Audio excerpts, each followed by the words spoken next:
Bonjour et bienvenue sur French Fantasy. Aujourd'hui on se retrouve pour la preview du Tour d'Espagne et je vous dévoilerai mon équipe sur le jeu Velo Games. Allez, c'est parti. Sans plus attendre, on commence par le parcours de ce Tour d'Espagne, donc le dernier grand tour de la saison. Et pour cela, je vais m'appuyer sur le site Vélo Futé qui a fait un petit article très intéressant sur le profil des étapes. Je vous mettrai le lien dans la description. Donc on a un parcours très montagneux, extrêmement montagneux avec beaucoup d'arrivées au sommet, euh, énormément d'étapes de montagne et d'étapes accidentées et quelques étapes de plaine, principalement 4 étapes de plaine et avec des parcours assez casse-pattes. Donc c'est intéressant pour le choix des coureurs sur le site Velogame. Dans tous les cas, on aura peu de sprinteurs représentés sur ce tour parce qu'il y a peu d'occasions pour eux de s'exprimer. Au contraire, les grimpeurs vont avoir un terrain de jeu assez intéressant et au niveau des contre-la-montre, à noter que la première étape est un contre-la-montre par équipe et il y aura ensuite un contre-la-montre individuel, un seul, qui fait je crois 25 km à Valladolid. Donc un Tour d'Espagne qui risque de favoriser beaucoup plus les grimpeurs que les grimpeurs rouleurs. Voilà, donc le départ ce sera le 26 août et avec une arrivée le 17 septembre. Petite anecdote, le Tour d'Espagne part de Barcelone. Il faut savoir que ce n'est que la deuxième fois que ce tour part de cette grande ville. Chose qui paraît un peu étonnante, mais bon. Pour le coup, c'est que le deuxième départ là-bas. Alors bon, vous voyez le parcours là, c'est la vue un petit peu macro. Donc le tour va descendre un petit peu dans le sud de l'Espagne. Alors sans aller forcément jusqu'en Andalousie, mais il va descendre un petit peu puis remonter par la côte atlantique, hein, la côte nord. Chose assez sympa, il y aura un nombre d'étapes en France. À Sauveterre de Béarn, le Tourmalet sera escaladé, donc on va avoir, il y aura l'Aubisque il me semble. Donc vraiment pas mal d'étapes sympathiques à suivre. Voilà, on va regarder un petit peu étape par étape, donc on va voir. Donc un premier contre-la-montre à Barcelone, contre-la-montre par équipe, 14,6 km. Donc voilà, les grosses équipes, Jumbo-Visma, UAE, peut-être Bora, qui vont pouvoir s'illustrer dès le début pour essayer de prendre un peu de temps et surtout prendre le maillot rouge. Ensuite, une deuxième étape qui termine à Barcelone sur un parcours assez casse-pattes. Puisqu'il y aura un col de deuxième catégorie et une arrivée après la côte de Montjuïc, qui est souvent escaladée lors du Tour de Catalogne. Donc cette étape-là, c'est un sprinter costaud, je pense qu'il va pouvoir l'emporter, voire peut-être un puncher qui ferait l'attaque et la descente.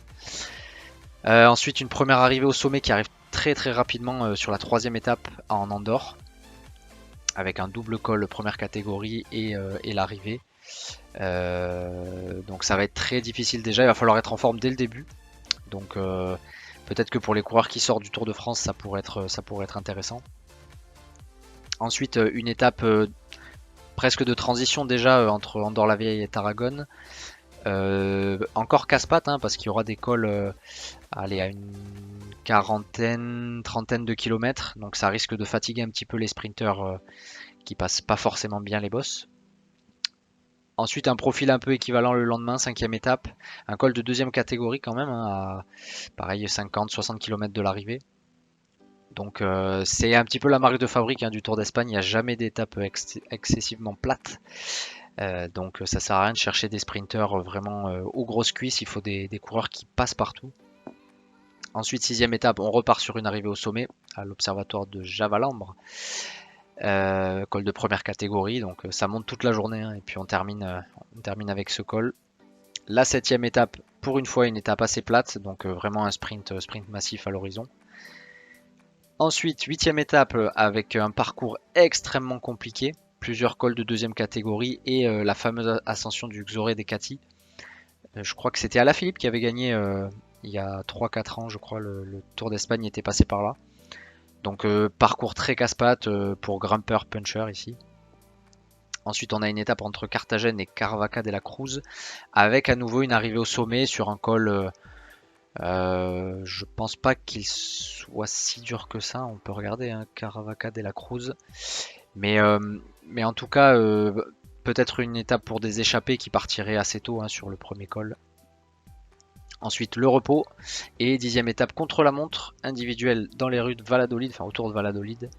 25 km pour des coureurs comme Evenepoel ou Geraint Thomas notamment, ou Filippo Ganna d'ailleurs. Ensuite, 11e étape, toute plate jusqu'à l'arrivée et il y aura un col pour terminer, enfin une ascension pour terminer la journée. Donc encore une fois, une journée pour leader sans doute, hein, avec un combat de côte dans la dernière ascension. Une petite étape de transition entre Olvega et Saragosse, avec pourquoi pas là un sprint massif à l'arrivée.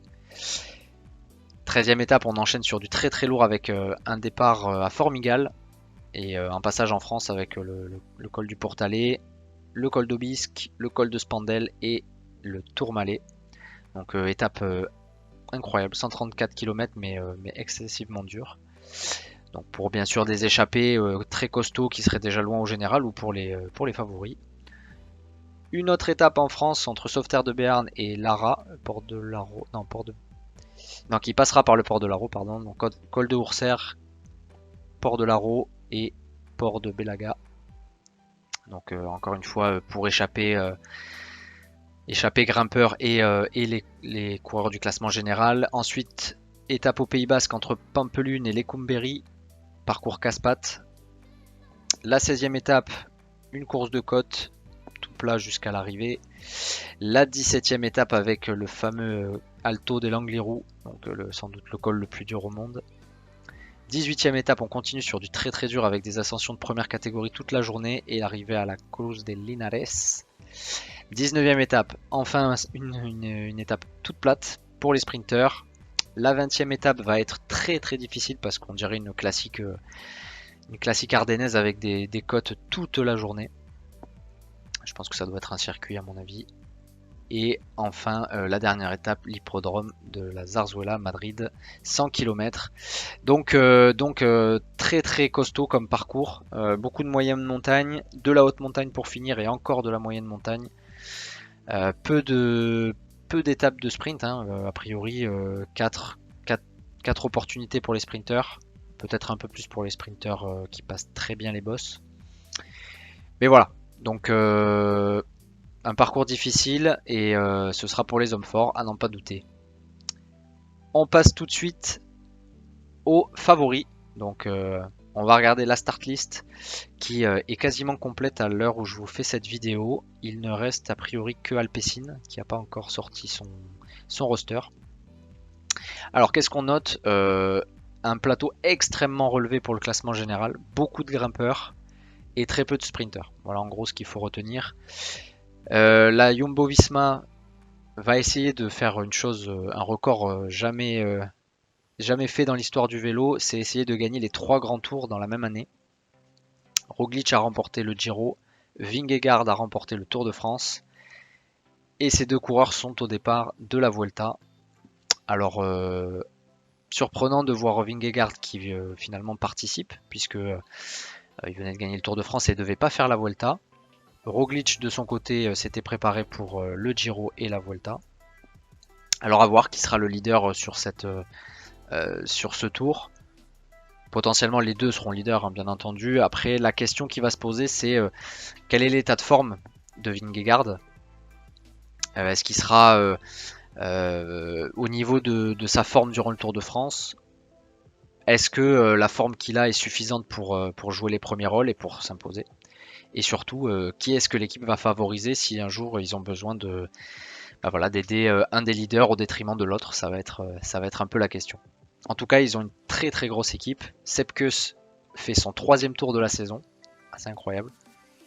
Wilco Kelderman, Van Barle, Attila Walter, Gesink et Tratnik. C'est très solide. Ça devrait gagner normalement le contre-la-montre par équipe pour prendre le maillot dès le début. Et à mon avis, ça va tout dézinguer. Donc une équipe incroyable. Vraiment, la question, c'est de savoir qui peut-être va l'emporter entre les deux, parce que c'est pour moi les deux favoris. C'est les deux favoris de ce tour. Ensuite, Team UAE, encore une très très grosse armada. Et on va retrouver le duel UAE Jumbo-Visma. UAE, donc sans Pogacar bien sûr, mais qui vient avec de solides atouts, puisqu'il y a Juan Ayuso, l'Espagnol qui avait été la révélation du dernier Tour d'Espagne. Si je ne m'abuse, il avait dû terminer, que je dise pas de bêtises, on va regarder. Je pense qu'il avait terminé sur le podium. Il avait terminé troisième, c'est ça, voilà, derrière Evenepoel et Enric Mas. Donc Ayuso, c'est sans doute le leader de cette équipe avec Joao Almeida, bien sûr. Même si je mettrais quand même Almeida un petit peu en dessous. Peut-être plus complet, mais disons que Almeida est souvent à un niveau légèrement en dessous des favoris. Ça lui arrive, il court généralement en mode diesel, c'est-à-dire qu'il n'hésite pas à se laisser décramponner pour essayer de revenir ensuite au train. Mais Almeida est un ton en dessous quand même d'un Ayuso qui pour moi est une pépite incroyable et qui va essayer de se battre contre Roglic et Vingegaard. Ensuite, Molano d'ailleurs, le sprinter, qui avait remporté la dernière étape l'année dernière. Et une équipe assez solide avec les Portugais Oliveira, Marc Soler et Jay Vine. Donc on va avoir encore un gros duel UAE Jumbo-Visma avec sans doute un gros avantage quand même côté Jumbo-Visma. Team Movistar, on retrouve Enric Mas, deuxième la saison dernière. Qui malheureusement sort d'un Tour de France difficile puisqu'il a dû abandonner je crois sur la deuxième étape il me semble à cause d'une chute. Je sais pas s'il s'est pas fait une fracture de la clavicule, mais en tout cas c'était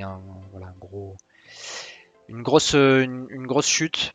Une belle équipe en tout cas pour la Movistar avec Oyer Lascano, le champion d'Espagne, Rubio le Colombien qui grimpe plutôt bien, et Guerrero aussi bien sûr le Portugais qui aime bien chasser les étapes, et le sprinter Garcia Cortina. Ensuite, côté Ineos Grenadier, on part avec Geraint Thomas qui sera le leader de l'équipe.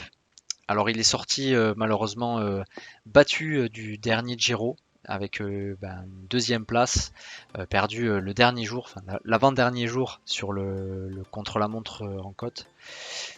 Ça a dû être difficile à digérer je pense pour Geraint Thomas, mais il a montré qu'il était à un très très beau niveau. Pour l'épauler, il aura Egan Bernal, même si Egan Bernal, c'est plus le Bernal d'avant sa chute, qui a remporté le Tour de France. Lorenz de plus, Philippe Ogana, donc très intéressant pour le chrono, pareil pour Castroviejo.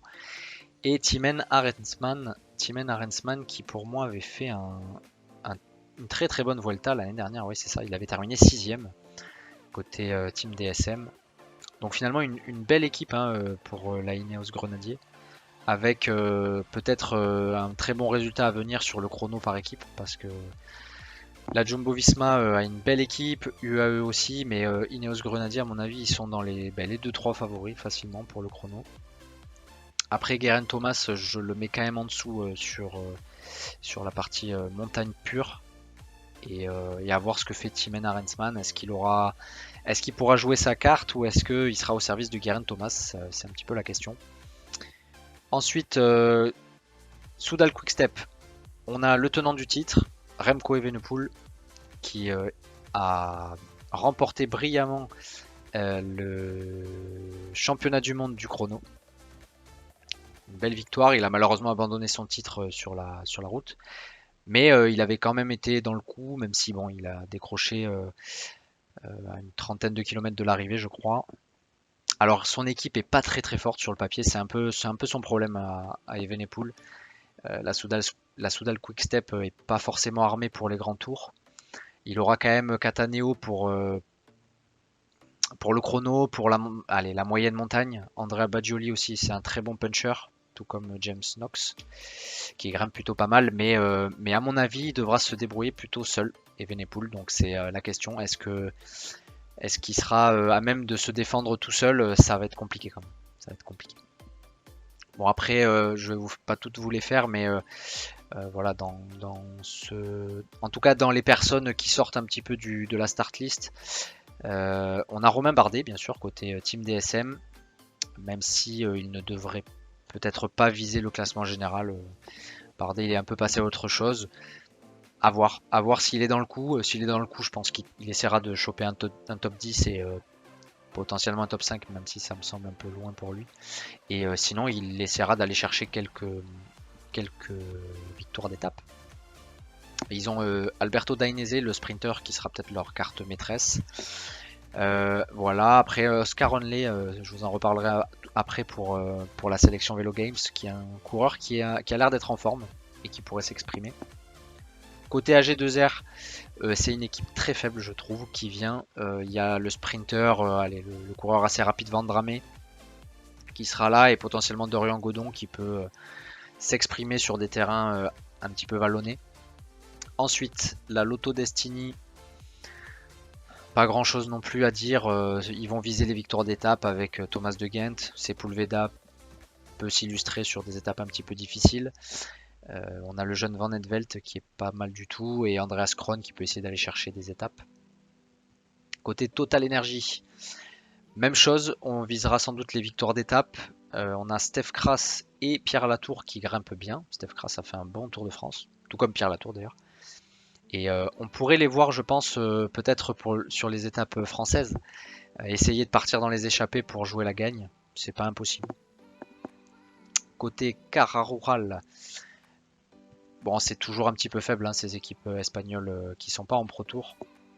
On a, je crois, Aurelius Aular qui est un sprinter. À voir s'il arrive à accrocher des top 10, c'est possible.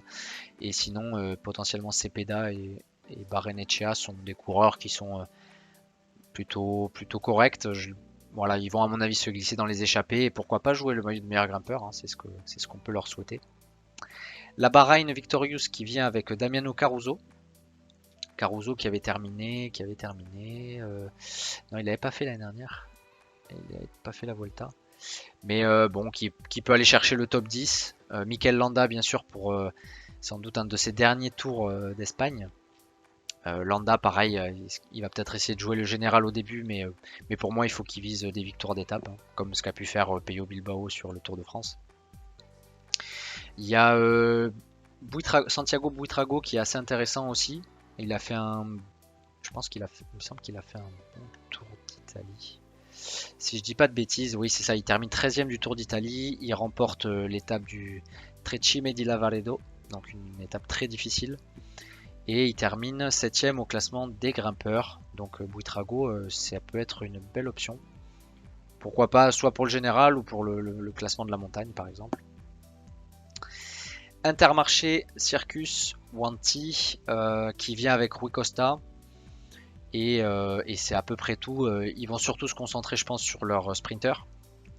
Gerben Tijsen, qui est leur carte maîtresse. Et puis, bon, ils risquent de se glisser dans les échappées et essayer d'aller chercher des étapes. Ça sera leur objectif, à mon avis. Côté team Jayco Alula, pas de Yates, mais Eddie Dunbar, qui sort quand même, je crois, d'un top 10 sur le Tour d'Italie. On va aller voir ça de suite. C'est ça, 7ème du Tour d'Italie. Pas mal, c'est pas mal du tout, hein. Il se révèle, hein, l'Irlandais. Il sort d'une 7ème place sur le Tour de Pologne, donc il monte en puissance aussi. Hop, on va juste enlever Buitrago, voilà. Donc je le vois bien chercher, pareil, un top 10. Et ensuite, Filippo Zana, le champion d'Italie, ou ex-champion d'Italie d'ailleurs plutôt. Ex-champion d'Italie. Qui pour moi peut aller chercher pareil une victoire d'étape sur ce grand tour. Il en a gagné une sur le Tour d'Italie, si je dis pas de bêtises, c'est ça. Il avait battu Thibaut Pinot sur la 18e étape. Donc il grimpe bien, il est puncher et il est assez rapide au sprint. Mais vraisemblablement ils vont aller chercher des étapes. Ensuite la Groupama, alors il y a de très très bons coureurs, c'est bien sûr Lenny Martinez et Romain Grégoire, les deux pépites françaises. Romain Grégoire qui sort quand même d'une victoire sur le Tour du Limousin, donc il a l'air d'être en forme. Et ensuite Michael Storer aussi qui a été assez en forme, il a terminé 3ème du Tour du Limousin, il a remporté le Tour de l'Ain, donc en forme. La question sera de savoir s'ils vont viser le général ou s'ils vont jouer les victoires d'étape. J'espère que par exemple Romain Grégoire et Michael Storer vont essayer de chercher les victoires d'étape. Et bien sûr il y a Lenny Martinez aussi qui est intéressant. Côté Arkea Samsic, c'est pas une équipe très très forte. Franchement il y a Christian Rodriguez qui est intéressant, mais ils vont essayer. Ah, Hugo Hofstetter, pardon, le sprinter. Mais l'objectif ce sera la victoire d'étape bien sûr. Ensuite la Lidl Trek qui vient avec Bokeh Mollema. Bokeh Mollema notamment. Juan Pedro Lopez, Edouard Tuns, voilà les Français Bernard et Elisson. Donc on va se tourner vers les victoires d'étape à n'en pas douter. Côté Education First, Hugh Carty sera la carte maîtresse. Hugh Carty qui avait déjà fait top 10. Top 10 je crois, peut-être pas l'année dernière mais l'année d'avant. Il n'a pas pu finir le Tour d'Italie. Mais si je reprends 2022, il termine 25e. Il termine 25e, il avait fait 9e du Tour d'Italie. Et c'était peut-être... Ah, je dis une bêtise, c'était en 2020. C'était en 2020, c'est ça, qu'il termine 3e. 3e du classement général. Et il avait remporté cette étape dantesque à l'Alto de l'Angliru. Donc on repasse cette année à l'Angliru. Alors est-ce que ça peut lui donner des idées? Voilà, en tout cas, il visera le général. Et après, côté Education First, on a Margin Vandenberg, le sprinter, qui est assez intéressant. Voilà. Cofidis vient pour chercher des étapes avec Jesus Serrada. Non, que je ne me plante pas. Oui, c'est ça, Jesus Serrada, qui avait remporté une étape l'année dernière et qui sort d'une 4e place sur le Tour du Limousin. Donc qui est plutôt en forme, et bien sûr Brian Cocard, donc qui sort du Tour de France, qui a pas beaucoup couru, qui a même pas couru depuis, je crois. Il me semble qu'il a juste participé au championnat du monde, ouais, le relais mixte où la France a fini deuxième. Donc on l'a pas beaucoup vu, mais il avait fait un très beau Tour de France. À voir s'il est en forme. Mais en tout cas, bon, ça peut être, c'est le terrain de jeu parfait hein, pour Brian Cocard, cette Vuelta. Bora, on va terminer. Bon, la Burgos, Burgos BH, pas grand chose à dire. C'est pareil, hein, ils vont essayer de viser les étapes. Il y a l'ancien Daniel Navarro, le lieutenant de Contador, mais bon, qui est un petit peu, qui commence à faire son âge maintenant. Je sais pas s'il a fait de belles choses récemment. Il a gagné ouais, une épreuve, un chrono sur une épreuve de seconde zone, mais vous voyez les résultats, on a au-delà de la 100e place à chaque fois sur le Tour du Pays Basque, donc à 40 ans, bon, il est vraiment en fin de carrière. Et on va terminer quand même par la Bora parce que c'est une équipe que je trouve très très belle sur le papier. On a Alexander Vlasov qui va jouer le podium, qui malheureusement n'a pas terminé le Tour d'Italie parce qu'il était malade. Mais il était très très bien placé, hein. Je crois qu'il était aux alentours de la 5e place avant son abandon. Il sort d'un très bon Tour de Burgos où il termine 2e au général et où il a été un petit peu en dessous de Roglic, mais il a quand même été à un très beau niveau. Bon, c'est un garçon qui a déjà fait 5e du Tour de France, qui a déjà fait peut-être podium, je sais plus. Sur le Tour d'Italie, non, il avait terminé 4e. 4e et il a terminé aussi 11e du Tour d'Espagne en 2020. Donc c'est un coureur qui est pas vieux, hein. Il a 27 ans et je le trouve toujours très très fort sur les Tours d'Espagne. Et il est très régulier, donc c'est une belle arme. Sachant qu'il sera accompagné de Bourman qui grimpe très bien, de Higuita qui grimpe très très bien, de Kamna qui grimpe très très bien, et de la pépite Kian Uchtebroeks qui est peut-être un futur grand, hein. Il a que 20 ans. Et regardez ce qu'il a fait cette année, c'est assez incroyable, hein. Il a terminé 9e du Tour d'Oman, il a terminé 9e du Tour de Catalogne, il termine 6e du Tour de Romandie et 7e du Tour de Suisse. Donc il a été top 10 sur toutes les courses à étapes auxquelles il a participé, ce qui est assez incroyable. Alors il n'a pas couru beaucoup récemment, donc c'est un petit peu la question qu'on peut se poser, mais voilà, c'est son premier grand tour. Voilà, attention à ce coureur-là, même s'il risque d'être au service de Alexander Vlasov. Voilà, ça c'était pour finalement la start list de ce Tour d'Italie. Et on se retrouve tout de suite pour l'équipe sur le jeu fantasy Velo Games. Allez, on se retrouve pour la sélection de l'équipe Fantasy Velo Games pour ce Tour d'Espagne 2023. Donc je vais vous montrer l'équipe que je choisis et vous expliquer un petit peu les raisons voilà, qui me poussent à les sélectionner.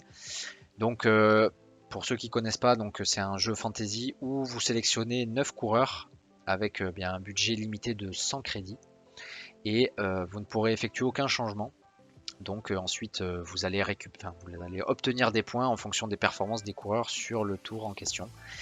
Et à la fin du Tour d'Espagne, là en l'occurrence, l'équipe qui aura amassé le plus de points grâce à ses coureurs remporte l'épreuve. Voilà, alors on commence avec la catégorie des leaders, où on retrouve les principaux favoris, on va dire, sur ce Tour d'Espagne. Vingegaard, bien sûr, est le favori et coûte 28 crédits, ce qui est quand même beaucoup. On a ensuite Primoz Roglic à 24 crédits, Remco Evenepoel 22 crédits, Juan Ayuso 18, Geraint Thomas 16, Almeida 14, Arensman 10, Bernal 8, etc., etc. Donc on peut en sélectionner 2 dans cette catégorie. Alors, je suis parti sur Primoz Roglic et Remco Evenepoel, tout simplement parce que pour moi ça fait partie des 3 favoris, le troisième étant Jonas Vingegaard. Et c'est des coureurs Roglic et Evenepoel qui sont rapides, qui sont punchers et qui roulent bien et qui grimpent bien. Donc ils ont l'avantage déjà de pouvoir s'exprimer sur un peu tous les terrains. Et sur le Tour d'Espagne, on voit que souvent il y a des arrivées assez punchy, où on a des mix entre les sprinters qui passent bien les bosses du style Kokar, Pedersen, et ces coureurs-là qui arrivent dans les premières positions. Donc je pense que c'est les coureurs qu'on va avoir aux avant-postes pendant toute la durée du Tour d'Espagne. J'ai une interrogation sur l'état de forme de Vingegaard, même si je pense que Vingegaard à 80% peut gagner ce tour. Et après, il y a l'histoire des crédits. 28 crédits, ça commence à faire beaucoup. Donc je préfère essayer de me payer un petit peu moins cher et maximiser un petit peu le ratio crédit points obtenus. Vraiment, je pense que ces deux-là doivent finir sur le podium, sauf incident particulier. Et voilà, je serais pas surpris de voir Roglic en premier et puis Evenepoel deuxième à la fin du Tour d'Espagne. Ensuite, on passe aux grimpeurs. Donc là, on va retrouver d'autres coureurs qui sont peut-être un petit peu moins des coureurs de grand tour et qui sont par contre de très bons grimpeurs, hein, donc que ce soit Enric Mas, Vlasov, Bardet, Carty, Dunbar, Higuita, etc. Donc ici j'ai choisi Alexander Vlasov, qui est presque le plus cher, mais qui pour moi est plus qu'un grimpeur, hein, c'est vraiment un coureur complet et je le vois être à la lutte pour le podium.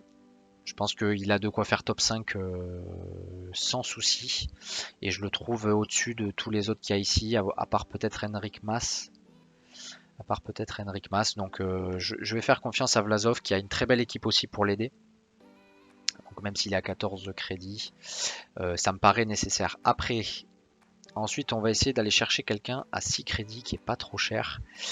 Et c'est là où j'hésite un peu entre Santiago Buitrago et Jesus Herrada. J'hésite vraiment entre ces deux personnes parce que ils sont à un très très bon niveau. Michael Storer aussi peut être considéré. Je pense peut-être prendre Jesus Herrada parce qu'il va vraiment viser les étapes, alors que Buitrago on sait pas trop ce qu'il va faire. À voir. Ça c'est vraiment là où j'ai un cas de conscience sur ce coureur là. J'ai réfléchi en même temps que je vous fais cette vidéo. Ensuite au niveau des sprinters, donc il n'y a pas grand monde. Les principaux, donc c'est Brian Kokar qui passe très bien les bosses, donc qui est peut-être le coureur par excellence ici. Juan Sebastian Molano 10 crédits, Gerben Thyssen 10 crédits, et ensuite on a 8 crédits pour du Dainese, Garcia Cortina, Hofstetter, Menten, Vandenberg, et on en a d'autres à 6 crédits. Alors ici, deux approches, je pense. Si vous avez les crédits, prenez tout de suite Brian Kokar. Il a été excellent sur le Tour de France. Il arrive sur un terrain peut-être qui lui convient encore mieux. Donc Brian Kokar, pour moi, ça peut être une valeur sûre. Et malheureusement, c'est pas celui que je vais prendre. Je vais plutôt prendre Marcin Vandenberg. Vandenberg que j'ai trouvé très très fort dernièrement. Je vais vous montrer un petit peu ce qu'il a fait. Vandenberg, sur le Tour de Pologne qui est assez casse-pattes, il va chercher une 12e place bon, sur un premier sprint, une 14e place sur une étape très très vallonnée, où je crois Almeida s'impose, si je dis pas de bêtises. Ah non, c'est Maika qui l'emporte, pardon. Maika l'emporte, mais il termine 14e, hein, dans le même temps que les meilleurs, hein, que du Eddie Dunbar, que du Sivakov, Guerrero, voilà, Higuita, etc. Donc il est à un très bon niveau, et ensuite il remporte une étape. Alors il termine deuxième d'un sprint massif, et il remporte une étape sur un parcours assez casse-pattes, regardez. Et c'était le seul sprinter à avoir tenu. Donc il a remporté le sprint sans trop de difficultés, mais voilà, il avait tenu sur des cols de première catégorie, donc du 6 km à 6%, du 2 km à 11%. C'est quand même pas mal. Donc Vandenberg, pour moi, il est en forme, et il a de quoi passer ces étapes un peu casse-pattes. Donc j'en fais mon favori peut-être sur le sprint. Ensuite, on va passer sur les coureurs tout-terrain, on va dire. Donc ça va de 8 à 4 crédits, et je commence tout de suite avec le français Romain Grégoire, dont je vous ai parlé tout à l'heure, qui pour moi est une pépite, qui va pouvoir s'exprimer. Et voilà, 8 crédits, ça me paraît plus intéressant que Lenny Martinez par exemple, qui a 12 crédits. Donc j'espère qu'il va essayer de tenter les échappées sur des étapes un petit peu dures, et peut-être plusieurs fois, peut-être un maillot de grimpeur. Enfin vraiment, il a beaucoup de potentiel, donc j'y crois. Ensuite, on continue sur les coureurs tout terrain, et là on va partir sur du 6 crédits. 6 crédits que je vais aller chercher, et c'est Oyer Lascano. Oyer Lascano, le champion d'Espagne. Le champion d'Espagne, qui aurait pu, selon moi, être au Tour de France. Pas sélectionné malheureusement, mais qui est en forme, hein. Il a fait un beau Tour de Burgos. Il fait deuxième du chrono. Alors c'était le chrono par équipe, mais bon, c'est quand même déjà une belle performance. Et puis il a été chercher une victoire d'étape, voilà, sur une étape un petit peu vallonnée, avec du Buitrago notamment qui était là à ce moment-là. Donc il est en forme, il est en confiance, il est champion d'Espagne sur le Tour d'Espagne, donc je choisis de lui faire confiance. Voilà. Et on continue sur les coureurs. On va continuer sur du 6. Sur du 6 crédits. Et je vais aller chercher... Alors, j'hésite entre plusieurs personnes, je crois, à cet endroit-là. Il y a du Filippo Zana. Filippo Zana qui peut aller se chercher. Et il y avait Michael Storer potentiellement. Mais moi, celui que je vais prendre, c'est Sepulveda, peut être intéressant aussi. Mais moi je vais aller sélectionner un coureur que je retrouve plus, c'est un coureur de la Lotto Destiny aussi. Alors est-ce que j'arrive à le trouver? C'est pas Andreas Kron, c'est pas Monique, c'est Lennert Van Etvelt. Van Etvelt, donc le jeune coureur, 22 ans, qui sort d'un Tour de Pologne plutôt intéressant, hein. Il termine 15e avec des places intéressantes. Il fait une 11e place sur l'étape Rennes. Voilà, presque dans le même temps que Maika. Il bat du McNulty, du Caruso, du Higuita, Guerrero, etc. Donc il est plutôt en forme. Et je le vois bien essayer de s'exprimer. Il a fait il termine deuxième d'un tour de seconde zone, mais ça montre qu'il sait gagner quand même, puisqu'il remporte aussi une étape. Voilà, en tout cas, pour moi, c'est vraiment un coureur qui peut s'exprimer. Il est assez puncher, donc voilà, je serais pas étonné de le voir sur des étapes un petit peu casse-pattes. Et il me reste 6 crédits pour aller chercher un autre coureur. Et donc là, j'hésite entre deux personnes qui sont Santiago Buitrago. Et l'autre qui peut aller se chercher, c'est Oscar Onley de Team DSM. Mais je pense que je vais faire confiance plutôt à Buitrago. Voilà. Donc ce qui donne Primoz Roglic en termes de leader avec Evenepoel, Alexander Vlasov, pareil, qui est un coureur de grand tour mais qui est mis dans la catégorie grimpeur, Jesus Herrada pour aller chercher des points sur les étapes, Martin Vandenberg sur le sprint, Romain Grégoire le français pareil pour les étapes vallonnées de montagne, le classement du meilleur grimpeur. Oyer Lascano et Van Etvelt, c'est un petit peu voilà, on va dire des bonnes pioches, je pense, des coureurs qui peuvent s'illustrer tout au long du tour. Et Santiago Buitrago, qui fasse le classement général ou qui joue le classement du meilleur grimpeur, les victoires d'étape, je pense qu'on le verra à l'avant. Et à Sicredi, à mon avis, c'est presque un incontournable. Voilà, et bien je submit la team, comme on dit. Voilà, c'était la préparation donc du Tour d'Espagne avec la petite preview. J'espère que ça vous a plu, que vous avez apprécié les petits conseils. Écoutez, si ça vous plaît, n'hésitez pas à me mettre un petit like, ça fait toujours plaisir. Et si vous pouvez me dire d'ailleurs en commentaire l'équipe que vous pensez sélectionner, et ce sera avec plaisir que je lirai vos commentaires. Voilà, c'était French Fantasy, je vous dis à la prochaine pour de nouvelles vidéos. Allez, ciao!